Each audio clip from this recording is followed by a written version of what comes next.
Welcome back everyone. Today I want to show you how to paint this simple rice field landscape, and we're only going to use 4 colors today and 2 brushes. We're going to focus on using looser brush strokes and not really worrying too much about exact colors or crazy detail. So this will be a fun one. Let's get into it. Here's the reference photo that we'll be using for today's painting. I'll leave it in the corner so we can look at it and let it guide us a little bit through this painting.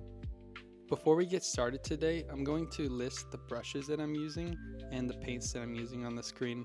I'll also leave it down in the description if you want to look there really quick. Alright, so to start off, we're going to mix 2 colors to begin with our sky. So these 2 colors are going to be mainly white, and the first color is going to have some cadmium yellow and alizarin crimson. And our second color will just have ultramarine blue. So our lightest color is a little bit too pale, so I'm just going to add some more cadmium yellow and alizarin crimson.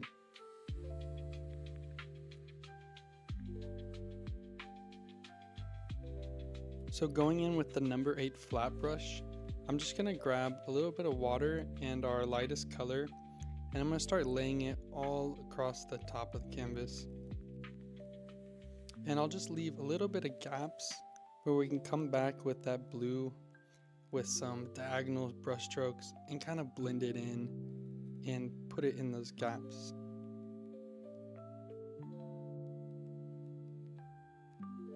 And what we're also going to do while we have these colors on our palette is we're going to bring it down to this bottom area in the painting where we're going to see some of that reflection. So we want to make sure we get a good color match in that area. So all I did was cover that general area and kind of do the same thing and blend that blue a little bit in there. Doesn't have to be perfect reflection, it just gives you that idea of a good reflection. Okay, next we're going to go ahead and get a lighter value in here.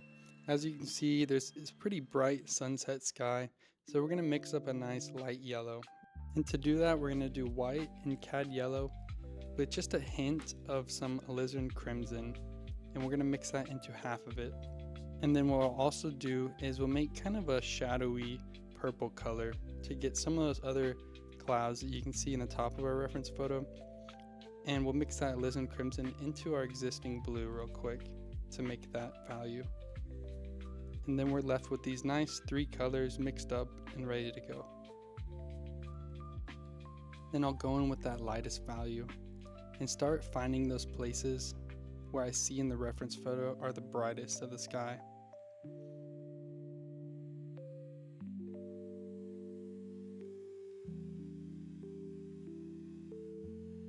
And then I'll go straight in with that kind of pinkish color, and I'll basically match what I just put and put it on the top side.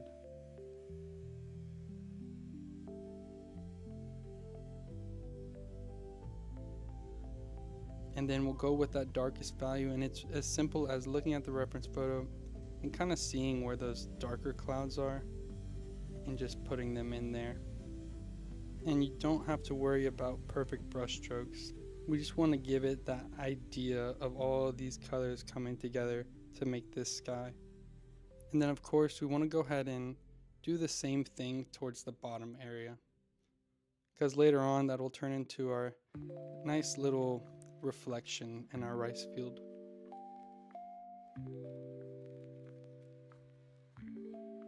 Then we'll go ahead and mix some white into this yellow that we already made to make this really bright sun in the middle of our sky. We'll just kind of draw a circle, and what we'll do, I'll take a little bit of water and kind of blend out the edges of that. And then I'll come in with that same color and add some little details with our small number 2 flat brush. Really just kind of touching the bottom of those darker clouds with that bright color, and it gives it that illusion of that sunlight hitting the bottoms of those clouds.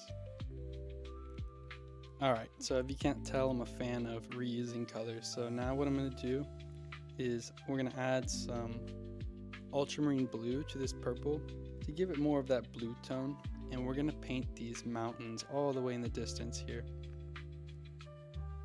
So what I want to do is I want to darken up a bit so that it stands out against our sky, and that's what that blue will do. Okay, now I'll go in with the number 2 flat brush, and we'll just find our outlines of these mountains. It doesn't have to be perfect, but I'll just kind of look at the reference photo and find that outline first. Just kind of blocking it in. And then I'll grab the bigger flat brush and make sure I get that paint all the way down so that when we come with those trees, they'll go over top of those mountains. Alright, now comes a really simple but cool effect. So I'm going to take my bigger flat brush here, you can use a smaller one also, and I'll just add some water to this little bit of orange paint here. And I'm looking for kind of an opaqueness in the paint. And what we can do is use the corner of that brush and lightly come from the sky across the tops of our mountains. And that will look like sunlight peeking over the edges. And you can just use your finger to kind of smooth it out a little bit. But you can see how quick and effective this looks and how easy it is. And that's the fun thing about painting things in the distance.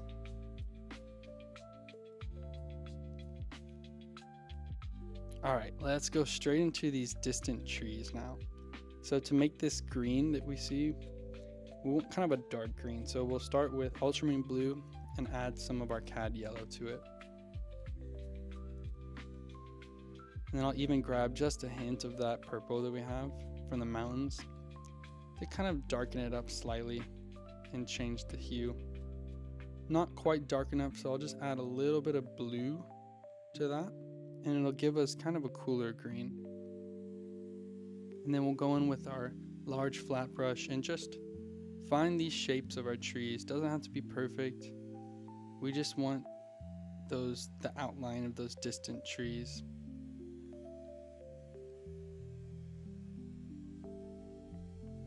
Then once we get that, we can just use that lighter green that we used before mixing some of that blue in there. And we can start to fill in some of our foreground. And of course, we're going to leave those gaps where we have that reflected water. So we'll go ahead and put the general block in of where our land will be. And there we go. So now what we can do is we can start coming in here and get some contrast with this base layer. So what we'll do is I'm going to go ahead and make kind of a lighter green to go over top of it to make some details, and also a darker green, kind of brownish color, which will give us those dark shadows on the steps of our rice field, as you can see in the reference photo. So to make our darker color, or darker green, we'll just do some more ultramarine blue, a little bit of yellow, and a hint of alizarin crimson. And then I'll just add a little bit of white to that, and that'll give us our lighter tone. So now going in with our small number 2 brush, just using that fine edge, I'm kind of going to draw some lines back here, starting to think about the steps to kind of look like distant steps, as you can see in a reference photo. And then I'll come in with that dark color as well, and we'll start working it. We'll start blocking in those dark values that we see on those steps. And I'll put those on the bottom side of the lighter green that we put, and that will contrast it and kind of give it a little bit of that 3-dimensional look.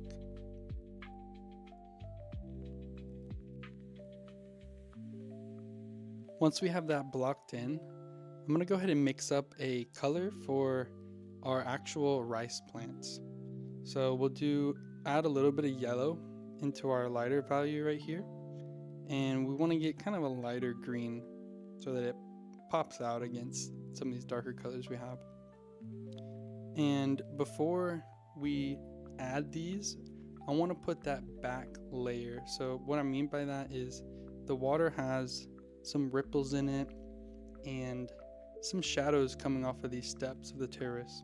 So I want to get those shadows in there first before we put those rice plants over top of it. That way we're not having to paint those shadows, those darker shadows around our light plant. So to make these shadows, I'm just using that small brush that we have, and I'm watering down some of our darker green that we've made, and just kind of doing those the same back and forth, kind of liney texture just below our terraces to give the illusion of those shadows. And then I'll also just put a few lines in these kind of pools that we have to make it look like small ripples. Okay, let's go ahead and go into our lighter green. We'll rinse off our brush and we'll just do these really simple brush strokes to make these rice plants. So I'm just looking at the reference photo, kind of getting an idea of where they are, and just making these simple plants. But you'll see once we get them all in here, they really will look very pretty. And of course they have these little shadows that you can see in the reference photo, and that's also going to give a little bit of realism to our painting. So we'll simply come back with the darker green and add that shadow with just that zigzag shape. And we can also use that dark green while we have it to just give a little bit more definition to the plant. Just kind of going over our plant a little bit, but not covering all of that lighter green. Okay, let's go ahead and mix up a lighter green for the more sunlit areas of our rice field. So for that, we're going to use less blue and more yellow. Then once we have a good lighter green, we'll come in with our flat brush, the bigger one. We'll start going in those lighter areas of our grass, of our rice field. And what I'll do is just add some more yellow to it and go ahead and make a really flat edge of our flat brush, and I'll just gently kind of use it to make lines, like there's little areas where the sunlight is hitting. This is our highlights. Now before we move on to making the hut in our painting, we're going to use this darker green right here, and what I want to do is basically give some more depth through these distant trees. As you can see, if you kind of like pause for a second and look at this painting, the foreground has a lot of color and those trees are just kind of getting a little too lost, like the mountains. So to bring them forward slightly, we're going to go with this darker green and kind of make little shapes, little shadows on those trees from the distance. And I'm using a little bit of water and just doing random little shadows on these trees and at the base of them.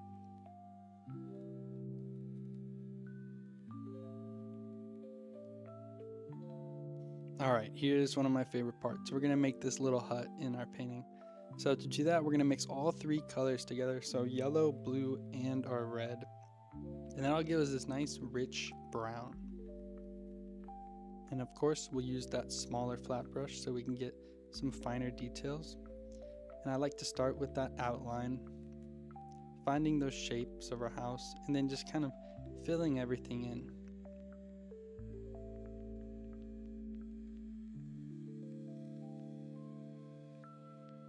Now what I'll do is I'll add a little bit of white to this, and we'll start finding those lighter parts of this hut. So I'm going to start with the roof a little bit, and then a little bit on the front side. As you can see in the reference photo, it's a little bit lighter. And what we can do is we can find our darker values of the hut. So we'll add a little bit more blue to it to darken it up. And that's going to be more on the right side and underneath the roof. And then I'll also even use that color to create this shadow behind the house.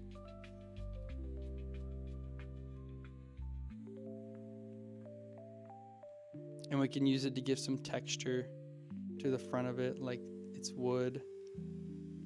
And even make a little door with our darkest color.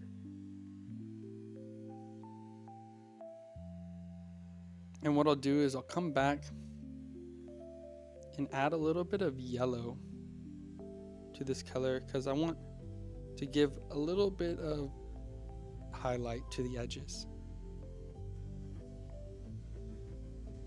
And we can take that color and just kind of extend it and play with it, create those sunlit highlights in our field and just on the edge of our hut.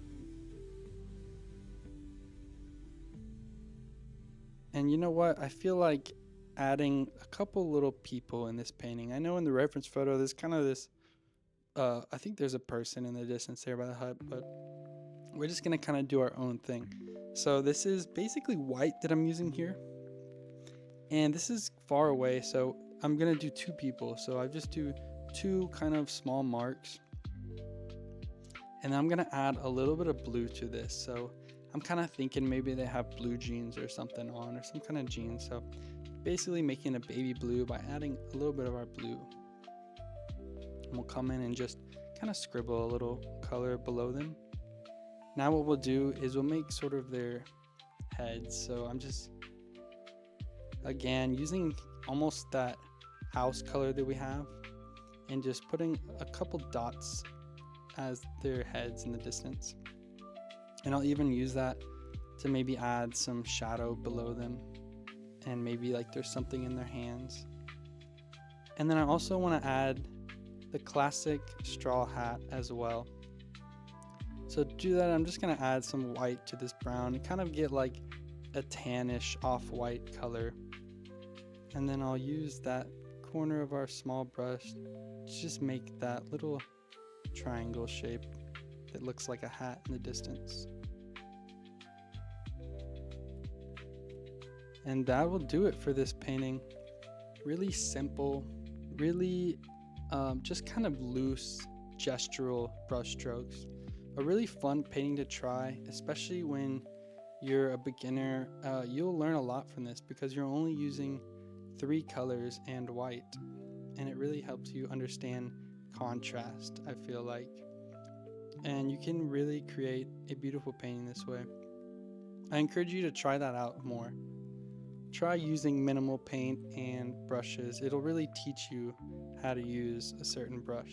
Anyways, I really appreciate you all for being here, and I'm sorry for not being the most consistent recently, but I'm trying my best. I'm trying to get back into it. I've been pretty busy, but I had a lot of fun, and I'm glad you're here with me today. I'll continue to show up for you, and I hope you all have an awesome day. And as always, peaceful painting.